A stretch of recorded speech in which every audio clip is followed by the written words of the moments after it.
Welcome to the Old Lumens channel again. I'm working on a mag light, 2D mag light for the MTG2 emitter. It's going to be with a stock LED mag light reflector, and I've been doing some file work, and I've done some videos on file work before. Here's some idea of what I've been doing with it. Okay, and of course on the bezel there's a lot of file work. Anyways, I know that I've done some videos before, and I know that probably people, not everybody's going to go look at them. They're just going to look at whatever mod I'm doing at the moment. So I thought I'd take a few minutes and just go over what I use in case somebody wants to play around with this.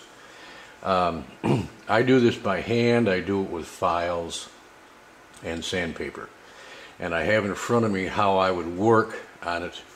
I have 4 triangular files here, from smallest to largest. Okay, these are Nicholson. I buy Nicholson for my files because they're better files. Now I also have here some diamond files, and I do not buy expensive diamond files. I buy cheapies. These are in like the half round, round and half round. Okay, and they're just cheapies. I buy them off of eBay, or I buy them off of Amazon, where you get a whole package of them for $5–10 bucks, and I use them up till they're done, and that's it. Okay, then I have full round files, 3 sizes. Okay, now the smallest size is hard to find, and the only place I've found it is one of the gun places. Okay, that's this size here. I found it on one of the gunsmithing sites because I can't find it anywhere else. This size, the middle size, is actually a file for chains, for like chainsaw, and the same with the bigger one came, I think, from Home Depot or Lowe's. Those are Nicholson files also. Then the biggest files are the half round files, and believe it or not, even with as tough or as rough of a coarseness of that file is, I still use it. It's a half round bastard file, and then there's a half round that's more of like a machine file, very fine. Hang on just a minute. Okay, well, of course, hang on. You ain't got any choice, do you? For starting the cuts on the bodies, I use a tubing cutter to make a mark. All right, I'll show you how I do that. Also, I have some masking tape here. I have some Mother's mag and aluminum polish, some alcohol for cleaning. I have some sandpapers, just pieces of sandpaper, anywhere from 320 grit up to 800 grit. And back in the corner I also have some steel wool. It's 4/0 steel wool. I also have a small piece of aluminum rod. I suggest, if you want to learn how to do this stuff, get some cheap aluminum rod off of eBay or one of the vendors that sells short sticks of it. Buy some, a piece of 1/2 inch or 1 inch or whatever you want, just to play around with. Okay, or some old lights that you don't care about. I'm just going to show you how to do a little bit about, how to start on this stuff. Okay, if I were going to do a mag light tube, I would use a piece of tape around the body, because the tubing cutter will leave marks on the aluminum body, on the anodizing, and damage it. So I use tape around the body, and then I'll take my tubing cutter and get it in place where I want it,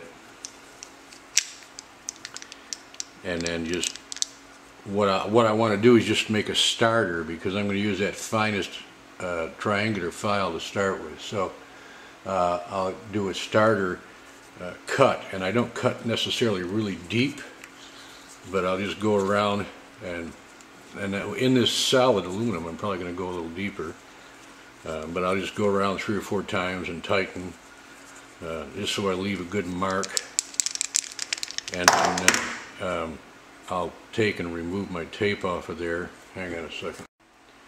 Okay, so I've got a mark in that, I've got a groove cut in that aluminum. Then I'm going to take my masking tape and I'm going to go right along the outside edges of that groove to protect the light. So I'll wrap several layers. I don't have enough. I'll wrap about 4 or 5 layers thick of masking tape around both sides of this groove. So hopefully if I slip, I'll hit the masking tape. Okay. Then I'll just take my vise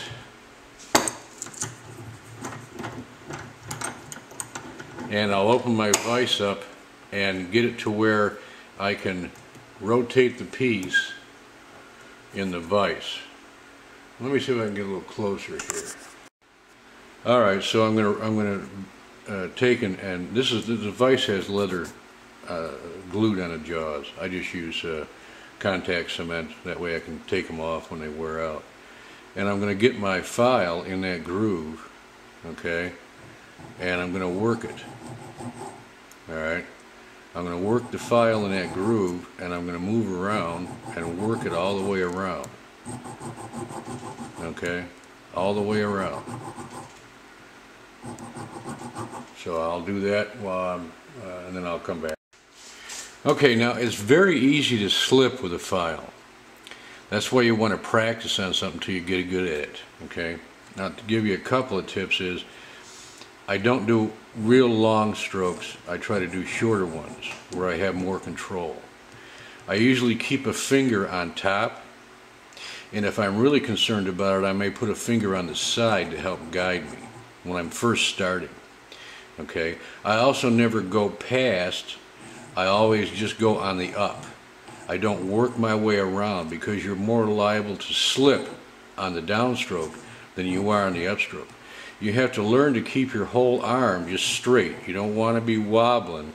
You have to learn to just do straight strokes with your and that's what takes that's why it takes time, is you have to learn how to do that, because once you slip, you're done. You've ruined the light. Okay? It's hard to make up for a slip.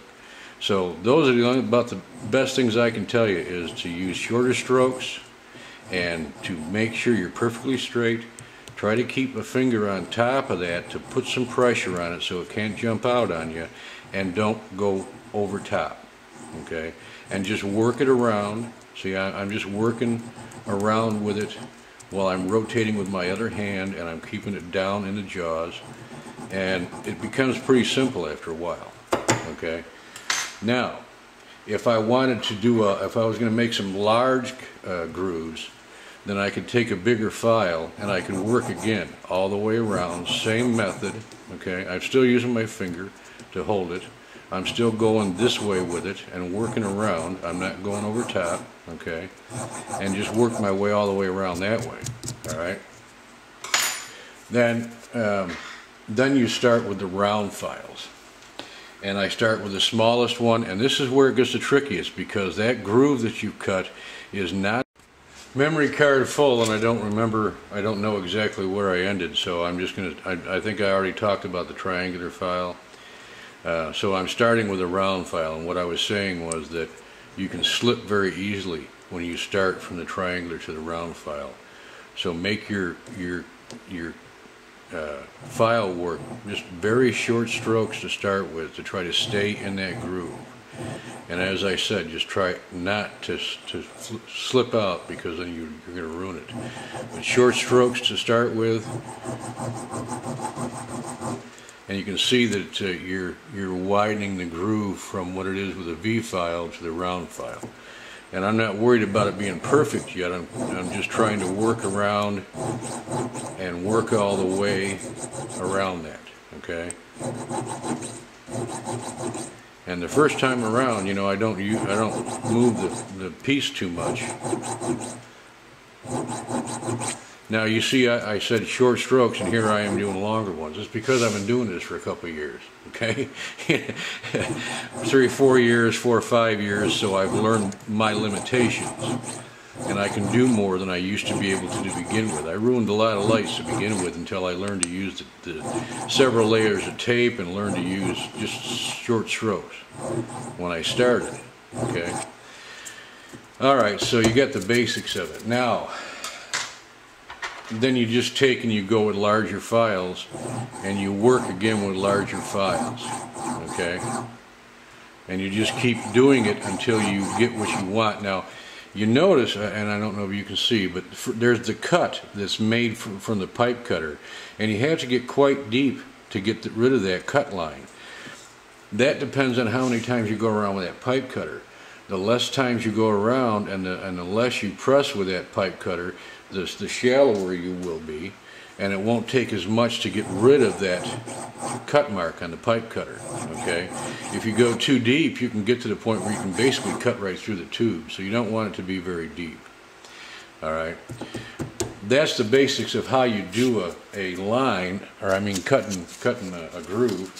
Then I just take sandpaper, okay, and I wrap the sandpaper on my file, and then I go through and I start with my sandpaper, okay, and I start sanding usually around 320 grit with the sandpaper, and I'll just sand around, and again I've kept the tape in there, okay.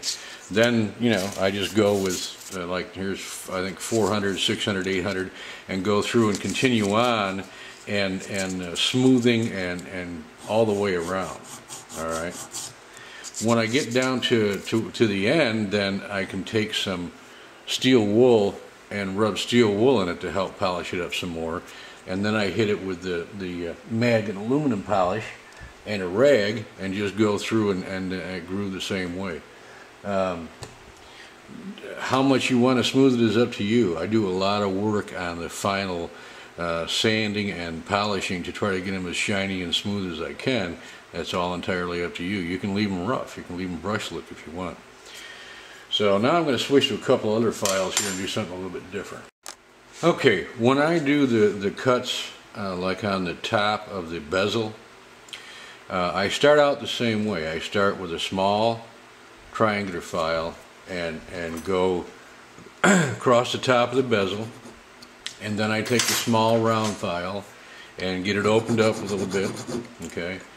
Take a bigger round file, and usually I'll go with a round bastard file and I'll open it up even more. Okay. I'm not worried about how rough it is. That gives me a little bit wider groove to try to use this, and believe me, this can slip very easily. Very easily. You have to sort of take a feel. I put one hand on the back of it. I still have my finger up here on the front of it, and I try to use both hands to sort of stay in that groove. And you can see, you know, it can move a hair, but in the long run, it's not going to matter too much unless you go like that and slip off the whole thing. So you still got to be very careful. Try to keep your hands with pressure on it, and try to keep those the forward and back stroke straight, and you'll be in pretty good shape. And I'm taking off a lot of material, okay. Taking off a lot of material, leaving a lot of grooves in there, leaving a lot of damage in there. Okay, but then I'm going to take the next file, the smoother, and I'm going to do the same thing. I'm going to use it in the same manner and smooth it out some. Okay, and you can see you also have to remember how to keep your file level, because you can get off and then you're going down this way instead of straight across. Okay. And you can do that. I mean, if you want to give some different look to it, go all the way around. Move your file if you want, make a different look for it. Then again, same thing, sandpaper. And it takes a little more time. I put the sandpaper right up at the end of the file. Okay, I keep my finger on it and I start working it, just like that, with different grades of sandpaper, until I get rid of all the marks that were left by the files. You see, I'm already gotten most of them out of there. I just get rid of all the marks and get it smoothed off. Then again, when I'm done with the finest sandpaper, I use the steel wool and I use the Mother's Mag and aluminum polish.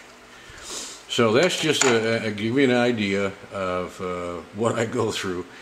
That blue mag light that I showed you, that's probably about 16 hours worth of filing and polishing to get that whole light done.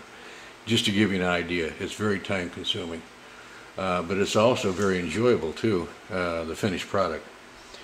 So anyways, thanks for watching.